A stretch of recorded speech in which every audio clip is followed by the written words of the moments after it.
পরীর মসজিদ যাব, পরীর মসজিদ যাব, সেই ছোট থেকে পরীর মসজিদে যাব, কিন্তু এখন পর্যন্ত কখনো যাওয়া হয়নি।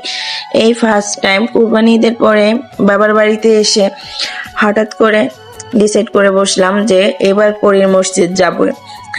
তো এতটা যাওয়ার সাহস পেলাম, সাথে ছিল হাজব্যান্ড এবং আমার ছেলেটা, তো সাথে আবার আমার ছোট ভাইকেও নিয়ে নিলাম। তো ফাইনালি আমরা পরীর মসজিদে চলে আসলাম। আসসালামু আলাইকুম গাইস, কেমন আছেন আপনারা সবাই? এই যে মসজিদটি দেখতে পাচ্ছেন, এই মসজিদটি কিন্তু খুব পুরানো একটি মসজিদ, অনেক অনেক মানে অনেক যুদ্ধেরও অনেক আগে। মসজিদটি আপনার যখন তৈরি হয়েছে 1659 খ্রিস্টাব্দে এই মসজিদটি পরীরা তৈরি করেছিল।